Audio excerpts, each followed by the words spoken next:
Broadcasting from the business capital of the world, this is the Podcast Business News Network. And welcome back, everybody. This is for anyone that wants to improve their professional situation, although it does transcend to your personal life as well. And what we're really talking about here is being a better leader.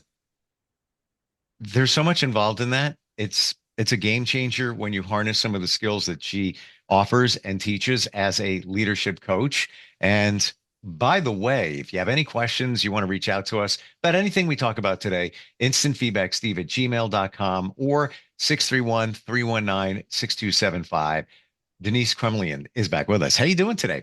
I'm doing well. Thank you, Steve. How are you? Very well, very well. And yeah, any questions about leadership, moving your life forward? I'm going to ask a question of you before we even begin. And I don't believe I've ever asked this question. Your philosophy for coaching, what is it? How does it work? My philosophy on coaching.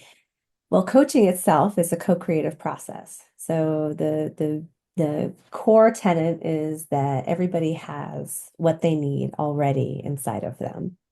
And so our job as coaches is to bring that out through positive inquiry or questioning, and also sometimes holding up a mirror and reflecting back what we hear, either verbally or what we see non-verbally. Sometimes that in itself can really help to be eye-opening for people. When did you realize that, yeah, I'm going to be a coach? I thought about it first in 2012 and then ended up having my son in 2013. So that went on hold a little bit. Got my own coach in 2016 and said, yep, I need to do this. I saw the value in it immediately and went and got my certification in 2017 and started from there. Wow. So Wow. Did it seem like it was a calling from within you?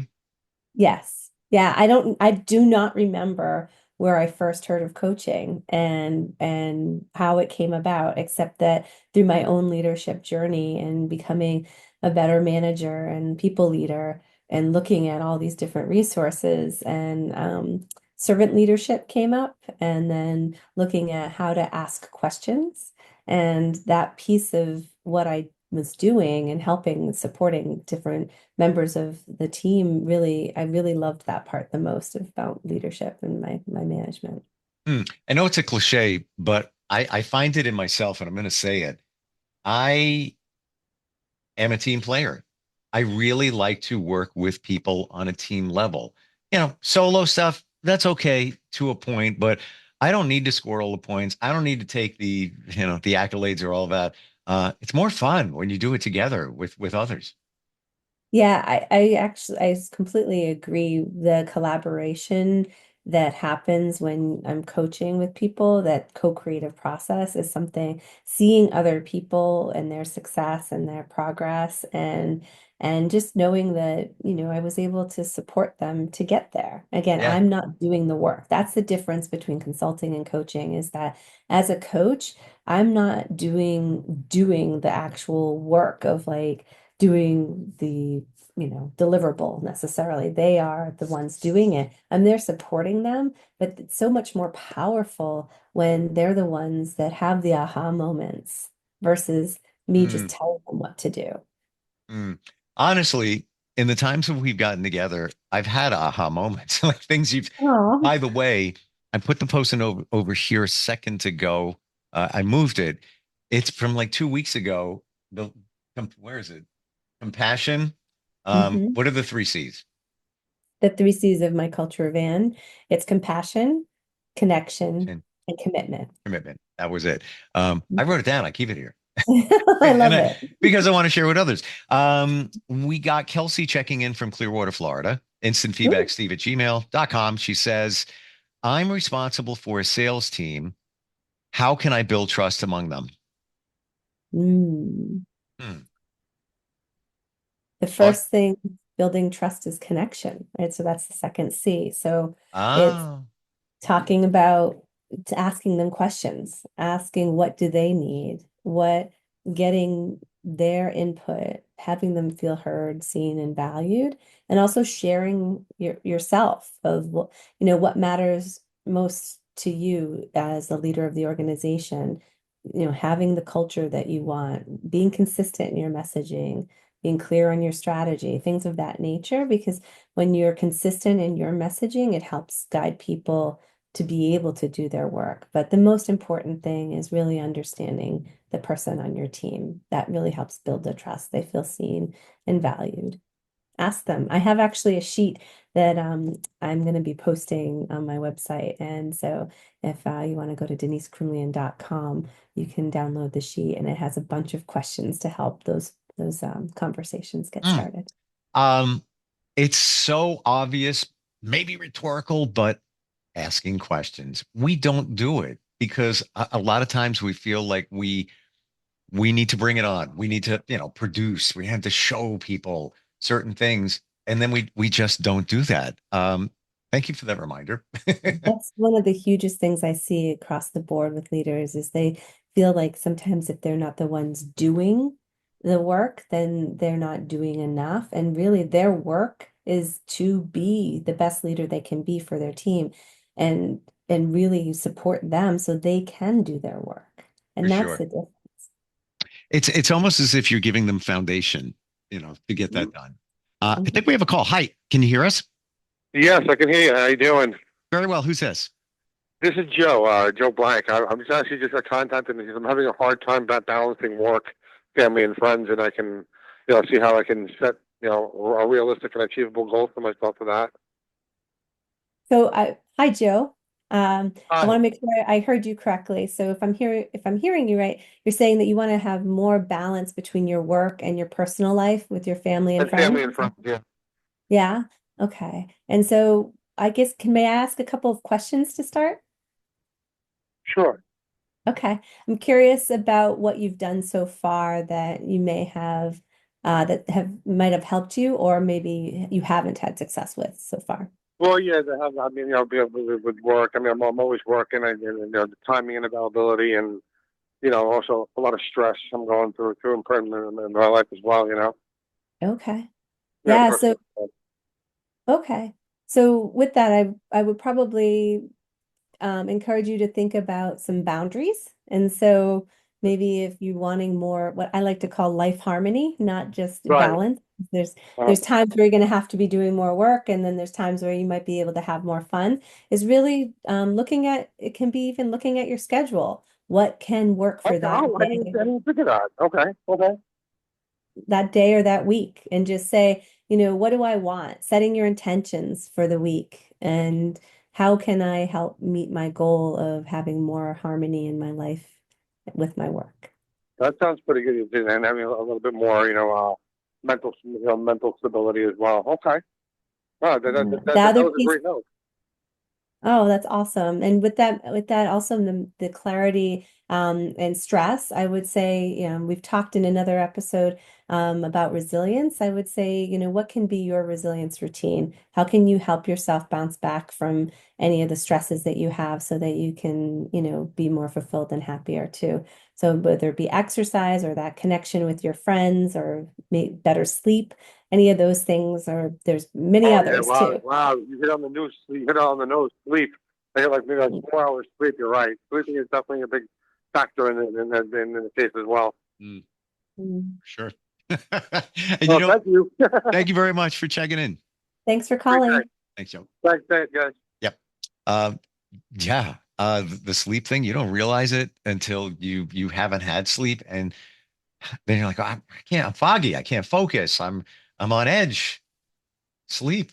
Crazy. It's I've amazing, right? been sleep deprived most of my life, and it wasn't until COVID happened that I became much more focused on sleep, and it made a difference.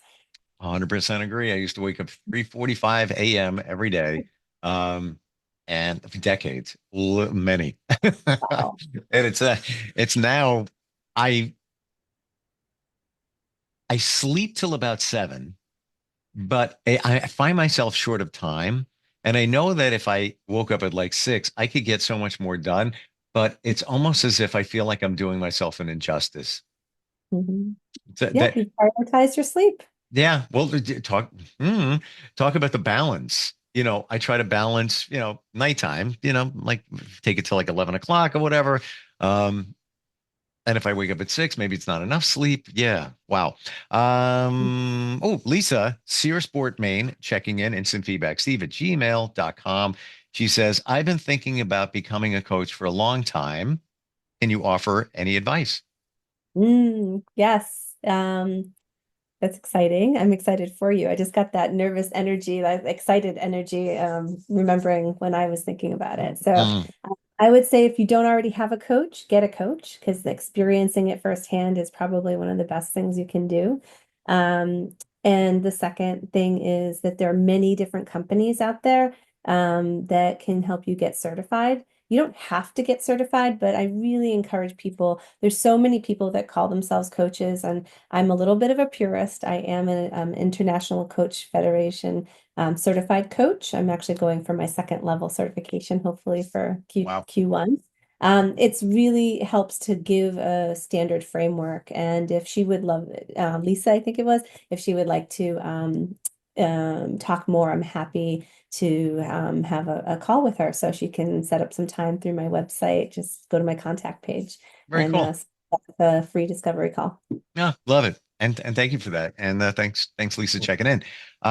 You said a word before, and interestingly, I don't believe there are any coincidences. This word has come up today a number of times here and just in general. Um, boundaries. Mm. Boundaries. How do you define them? It's different for different people. For me, it's like my set of non-negotiables or where my guardrails are. So for me, it might be I've struggled with boundaries a lot. And so it's taken me a lot to actually get to this place where I can say this, but it's about knowing where are your yeses and where are your nos, I guess is the Hmm. simple way. It's Hmm. saying that I will do this here and I'm not available for this here. And so it's really understanding yourself and what matters. And it can happen for work, it can happen for relationships, it can happen for yourself with any of your goals. So like you can set boundaries for yourself, even when you're doing your goals of like what you will and will not do within them. What about writing them down? And I know that sounds so obvious, but I was thinking about this before, just to know where you truly stand on them. And that's question number one, your thoughts on that. And number two, are boundaries essentially your values? The values definitely play a role in the boundaries. I don't know if I would say for me that they've been the same exact thing, but the boundaries support my values and my values help influence what my boundaries are, if that makes sense. Say that one more time. My values influence what my boundaries are, and my boundaries support what my values. Yes. I'm glad you Does said that that make again because I needed to sense? process that like all of us. But yeah, now it's clear. Yeah. Yeah.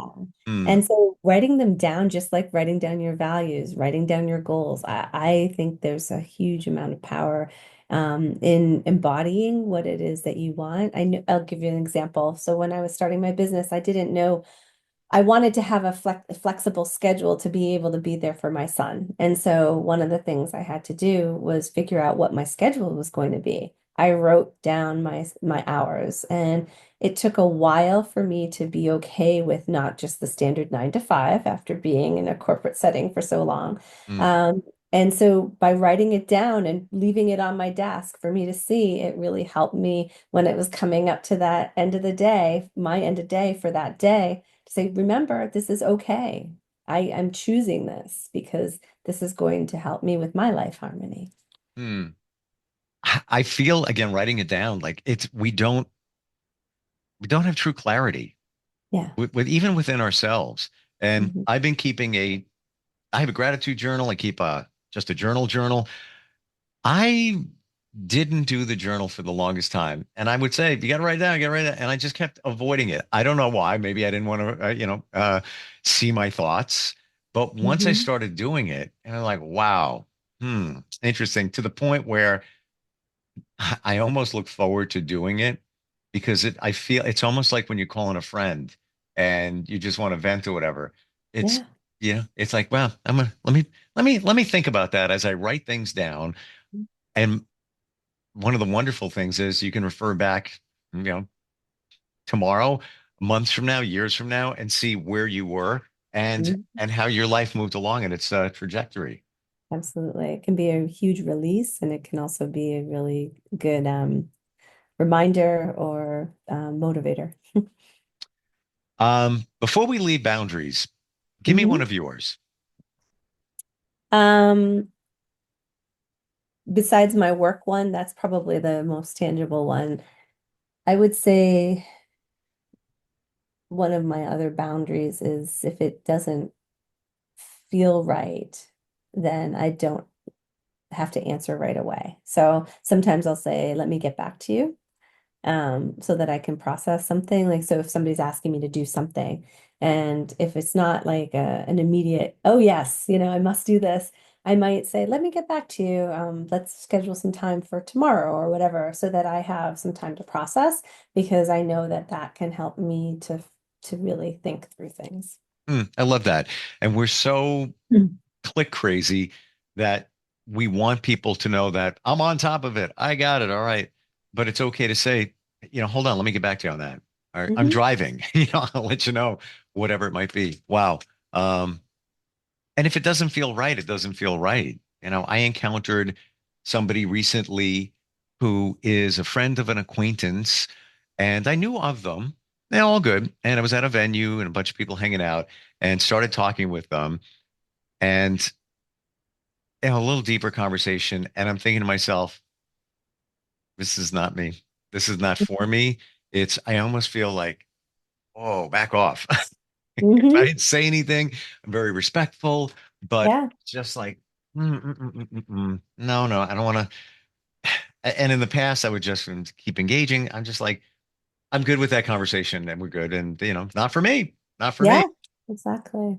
Oh, I thought of another one that's really Sure. good, and hopefully this will help people too, because a lot of that life harmony and trying to juggle between work and the rest of your life, I shut off all my phone notifications. And now I know that is not either comfortable or possible for a lot of people. However, with that, I do say if it's urgent, like if I'm on vacation, I try not to check my email unless I know there's something coming in that I have to one day. But overall, I'm on vacation. I set things up so that I can be away and take that time.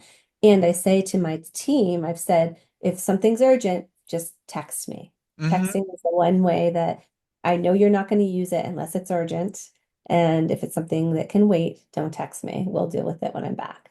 And that way people still have access, and I only have one channel out of all my channels that I have to look at maybe periodically on the day.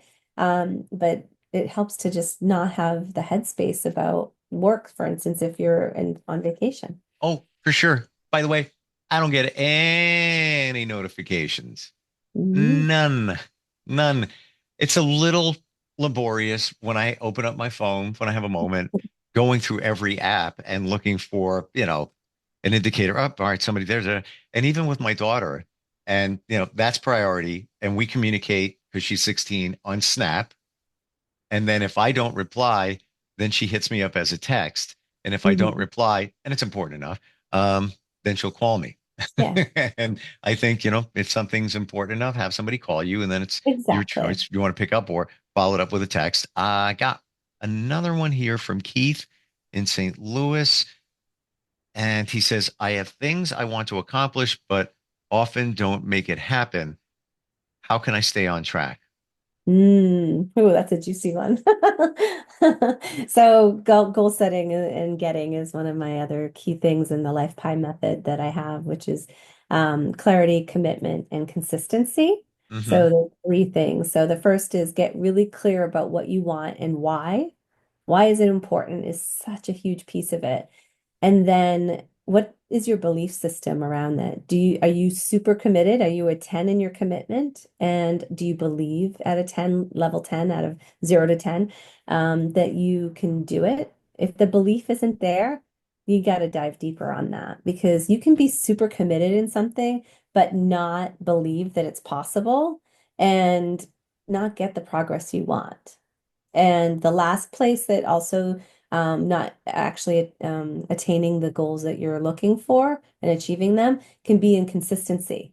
So the exercise one that we always love to bring up, right? So say you want to, lose 5 pounds by Christmas. Well, if you're not consistent in the plan that you've set out, it's not going to happen most likely. And so what are the things that you put in place so that you have consistency in your actual doing the tasks that you need to do? And then in between there too, sometimes people don't know how to create action plans, right? Action plans are the series of tasks that help you to actually achieve the goal that you've set out to do. So if you need help with any of that, I'm happy to talk more about it. Your eyes lit up on that one. Yeah. The project is a combination of coaching and project management in me. I can't help it. So that last part, give us that again. So the action items lead to, what was that? So you have your goal, you have your why. So you create maybe a SMART goal, which is specific, measurable, attainable, realistic, and time bound. So you've got your goal really clear on what it is. And then you want to say you want to do something by June of 2025. You're going to have some key milestones along the way, or those big rocks that you can use as milestones of the progress. And then you want to chunk it out into what I call bite-sized pieces to go with my life pie. And so those bite-sized pieces are the tasks that you would do daily, weekly. And so you're breaking things down smaller and smaller, starting with the macro goal. And then what would be a goal for the month? What would be then a deliverable that you could do for the week? And then what are the tasks, your action plan to get there? So by breaking it out and chunking it out into days and weeks, it makes it so much more manageable and not overwhelming, because things change, right? One thing that we know, the only thing constant is change. So you can make the best plan, but all you have to do is have one curveball and it can get blown up. So rather than doing it all at once, just have those key milestones so that you have the checkpoints, but then focus on the details week to week. And that's the consistency in that planning. And you have the vision, and I love the markers, you call them rocks, but that it's something, a reference point, point. Absolutely. Wow. Good stuff today. How do we find you? Somebody wants to connect with you. I mentioned, I think it was Lisa that was looking at coaching as well. What's the best way to connect with you? DeniseKrumlian.com. So it's with a K, DeniseKrumlian.com. And I have a contact page, and I'm happy to do the complimentary discovery call with anybody for coaching, or if you have any other questions, companies, if they want a custom engagement, or individuals for coaching and or strategy sessions. Awesome. Your last name, Krumlin, correct? A-N. Yep. A-N. Yep. I thought I said that, but okay. Almost. Yeah. Gotcha. Denise, thanks so much for today. Really appreciate it. Always goes by so fast. I know, right? And sometimes I look up at the time, like, is it? Yeah, no, that's what it says. Like double take. That means we'll get together next time. All right. See you after Thanksgiving. Have a great Thanksgiving. You too. We'll be right back. Are you looking for even more of the podcasts and hosts that you love? The Podcast Business News Network is proud to announce that you now have even more ways to listen live. Check out the MyTuner Radio, online radio box, and Simple Radio apps on iOS and Android, or find us online. Search for Business News Network on mytuner-radio.com, or search Podcast Business News Network on streama.com and onlineradiobox.com/US. Take your podcast on the go and don't miss a minute of the action.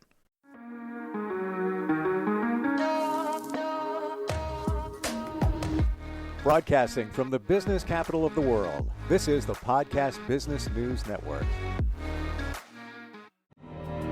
For nearly 2,000 severely injured veterans, everyday life has become filled with barriers. Day-to-day simple tasks can become pretty daunting. I have to carry my chair up 2 flights of steps or have somebody do it for me. What scares me the most is just the falling. When I'm struggling with my house, I think, to have that one great barrier just knocked down, it's crucial. Home for Our Troops is a wonderful nonprofit that builds a mortgage-free, fully adaptive, handicap-accessible house. And there's no catch. It'll be our very first home that we've ever owned. This is a game changer. This is where your life begins again. We need you to join us in completing this important mission. Please visit hfotusa.org